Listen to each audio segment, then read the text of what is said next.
Tehran থেকে আসা একটি ঘোষণা গত কয়েক সপ্তাহে পুরো মধ্যপ্রাচ্যের সামরিক মহলে এক অভূতপূর্ব আলোড়ন সৃষ্টি করেছে। ইরানের সামরিক নেতৃত্ব যখন জানিয়ে দিল যে তারা অচিরেই তাদের গোপন পানাভিয়া ফাইটার মাঠে নামাতে চলেছে, তখন থেকেই যেন পুরো অঞ্চলের রাজনৈতিক তাপমাত্রা বদলে গেছে।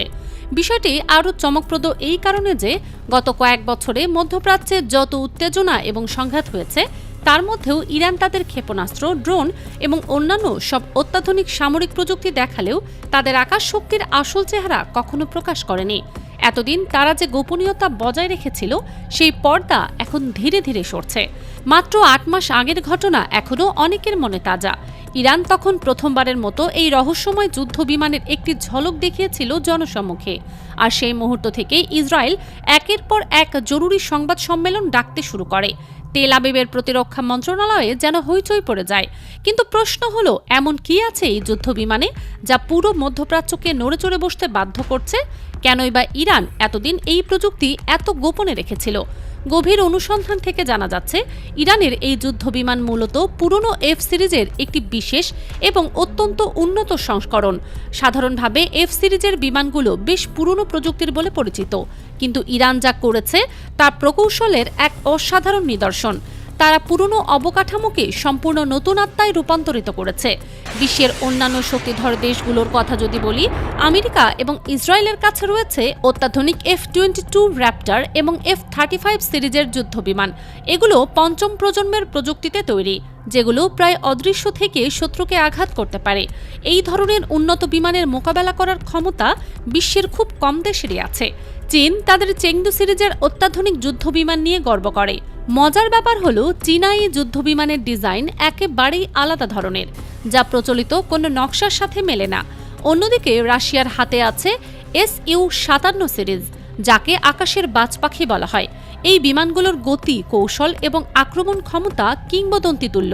এখন আন্তর্জাতিক বিশ্লেষকরা যা বলছেন তা আরও রোমাঞ্চকর।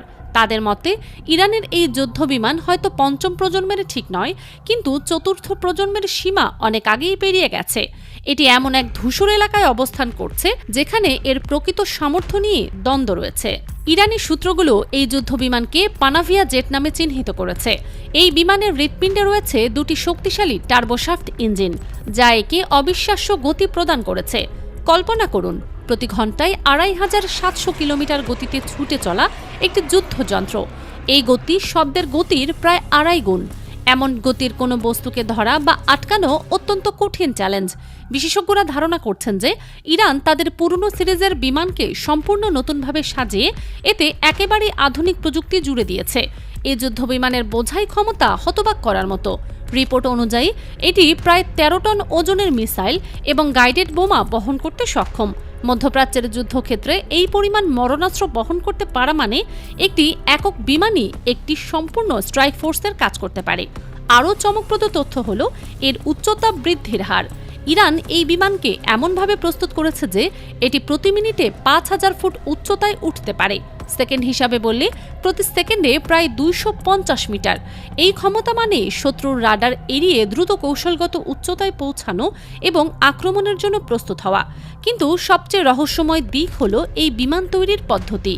আন্তর্জাতিক রিপোর্ট জানাচ্ছে যে ইরান এই যুদ্ধ বিমানের সমস্ত উন্নয়ন এবং নির্মাণ কাজ করেছে ভূগর্ভস্থ গোপন কারখানায়, মাটির কয়েকশো ফুট নিচে। এই গোপনীয়তার কারণেই আমেরিকা এবং ইসরায়েলের আধুনিক স্পাই স্যাটেলাইট এবং গোয়েন্দা নেটওয়ার্ক এই প্রকল্প সম্পর্কে তেমন কিছু জানতে পারেনি। ইরান যে কত দক্ষতার সাথে এই বিশাল প্রকল্প গোপন রাখছে তা তাদের কৌশলগত বুদ্ধিমত্তার এক উজ্জ্বল দৃষ্টান্ত। ইরানের পুরনো প্রযুক্তিকে নতুন জীবন দেওয়ার ইতিহাস বেশ পুরনো। সম্প্রতি মধ্যপ্রাচ্যের উত্তপ্ত পরিস্থিতির মধ্যেই তারা তাদের কয়েক দশক পুরনো F-4 টমক্যাট সিরিজের যুদ্ধবিমান পুনরায় আকাশে তুলেছে। এই বিমানগুলো ইরানি শাহ আমলে ক্রয় করা হয়েছিল, কিন্তু বিপ্লবের পর খুচরা যন্ত্রাংশের অভাবে বেশিরভাগই অচল হয়ে পড়েছিল। ইরানি কৌশলীরা দেশীয়ভাবে যন্ত্রাংশ তৈরি করে সেই বিমানগুলো আবার চালু করেছে। শুধু তাই নয়, আন্তর্জাতিক গণমাধ্যমের তথ্য মতে এই আধুনিকৃত টমক্যাট মধ্যপ্রাচ্যের কোনো বিশেষ অভিযানেও ব্যবহার করা হয়েছে, যদিও সেই অভিযানের বিস্তারিত এখনও অজানা রয়েছে। এই নতুন পানাভিয়া জেটে রয়েছে SR রাডার ব্যবস্থা এবং C-3 টার্গেট লকিং সিস্টেম। প্রযুক্তিগত ভাষায় বললে এটি একসাথে 16টি লক্ষ্যবস্তু ট্র্যাক করতে পারে এবং একই সময়ে 5টি ভিন্ন লক্ষ্যে আক্রমণ চালাতে সক্ষম। যুদ্ধক্ষেত্রে এই ক্ষমতা বিপ্লবী পরিবর্তন আনতে পারে। একটি একক বিমান একসাথে একাধিক শত্রুর মোকাবেলা করতে পারে এবং আকাশে তার আধিপত্য প্রতিষ্ঠা করতে পারে। আরও গুরুত্বপূর্ণ তথ্য হল যে এই বিমান ইরানের নিজস্ব স্যাটেলাইট নেটওয়ার্কের মাধ্যমে পরিচালিত হয়। এর অর্থ হল শত্রুপক্ষ তাদের ইলেকট্রনিক ওয়্যারফেয়ার প্রযুক্তি ব্যবহার করে এই বিমানের যোগাযোগ ব্যবস্থা সহজেই জ্যাম করতে পারবে না। তবে একটি বড় প্রশ্ন রয়ে গেছে, এই শক্তিশালী ইঞ্জিনগুলো ইরান কিভাবে পেল? কিছু প্রতিবেদন ইঙ্গিত করছে যে এই উন্নত টার্বোশাফট ইঞ্জিন সম্ভবত রাশিয়া থেকে এসেছে। রাশিয়া বিশ্বের সেরা মিসাইল এবং রকেট ইঞ্জিন প্রস্তুতকারক দেশগুলোর একটি। তাদের প্রযুক্তি এবং ইরানের প্রকৌশল দক্ষতার সমন্বয়ে হয়তো এই অসাধারণ যুদ্ধবিমানের জন্ম হয়েছে। ইসরায়েল এই বিষয়টি নিয়ে তীব্র আপত্তি জানিয়েছে এবং বলছে যে এটি আন্তর্জাতিক অস্ত্র নিয়ন্ত্রণ চুক্তির সরাসরি লঙ্ঘন। কিন্তু ইরান পাল্টা দাবি করছে যে তাদের এই যুদ্ধবিমান সম্পূর্ণভাবে দেশীয় প্রযুক্তিতে নির্মিত। ইরানের রেভলিউশনারি গার্ড বা আইআরজিসির এক কমান্ডার সম্প্রতি যে মন্তব্য করেছেন তা আরও বেশি কৌতূহল সৃষ্টি করেছে। তিনি বলেছেন, মধ্যপ্রাচ্যে এখনও এমন কোনো পরিস্থিতি সৃষ্টি হয়নি যেখানে এই যুদ্ধবিমান মাঠে নামানোর প্রয়োজন হয়েছে। এই বক্তব্যের গাঢ় অর্থ কী? তারা কি বলতে চাইছেন যে এই বিমান এতটাই শক্তিশালী যে শুধুমাত্র সর্বোচ্চ জরুরি পরিস্থিতিতেই এটি ব্যবহার করা হবে, নাকি তারা ইঙ্গিত দিচ্ছেন যে ইরানের কাছে আরও গোপন অস্ত্র রয়েছে? যাই হোক, এই মন্তব্য স্পষ্টভাবে জানান দিচ্ছে যে ইরান তাদের আকাশ শক্তি নিয়ে অত্যন্ত আত্মবিশ্বাসী।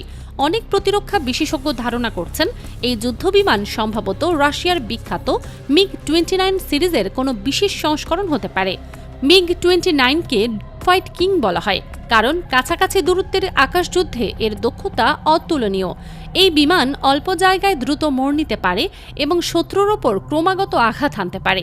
যদি ইরানের বিমান সত্যিই মিগ প্রযুক্তির ওপর ভিত্তি করে তৈরি হয়ে থাকে, তাহলে মধ্যপ্রাচ্যের আকাশে শক্তির ভারসাম্য গুরুত্বপূর্ণভাবে পরিবর্তিত হতে পারে। চীন এবং রাশিয়া ইরানের সবচেয়ে ঘনিষ্ঠ মিত্র। এই তিন দেশ মিলে একটি অলিখিত অক্ষ গঠন করছে যা পশ্চিমা আধিপত্যকে চ্যালেঞ্জ জানাচ্ছে। এই মৈত্রীর মধ্য দিয়ে ইরান সহজেই উন্নত প্রযুক্তি এবং কারিগরি জ্ঞান অর্জন করতে পারে। চীন তাদের অত্যাধুনিক ইলেকট্রনিক্স এবং রাডার প্রযুক্তি দিতে পারে, রাশিয়া সরবরাহ করতে পারে ইঞ্জিন এবং অস্ত্র সিস্টেম। ইরানের নিজস্ব প্রকৌশল সামর্থ্যের সাথে এইসব উপাদান মিলিয়ে তৈরি হতে পারে এমন এক যুদ্ধাস্ত্র যা পশ্চিমের জন্য গভীর উদ্বেগের কারণ। ইরানের ক্ষেপণাস্ত্র কর্মসূচির সাফল্য এখন সর্বজন বিদিত। তাদের ব্যালিস্টিক মিসাইল এখন 1000 কিলোমিটারেরও বেশি দূরত্বে নির্ভুলভাবে আঘাত করতে পারে।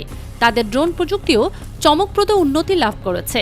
ইউক্রেন যুদ্ধে রাশিয়া ইরানি শাহেদ ড্রোন ব্যবহার করে এর কার্যকারিতা প্রমাণ করেছে। একটি দেশ যে মিসাইল এবং ড্রোন প্রযুক্তিতে এতটা এগিয়েছে, তাদের কাছে অত্যাধুনিক যুদ্ধবিমান থাকা মোটেও অসম্ভব নয়, বরং এটাই স্বাভাবিক যে তারা তাদের প্রতিরক্ষা ব্যবস্থার সব দিক শক্তিশালী করবে। ভবিষ্যতে হয়তো ইরান ধীরে ধীরে তাদের আরও গোপন সামরিক প্রযুক্তি প্রকাশ করবে, যা পুরো অঞ্চলের ভূরাজনীতি নতুন করে সাজাবে।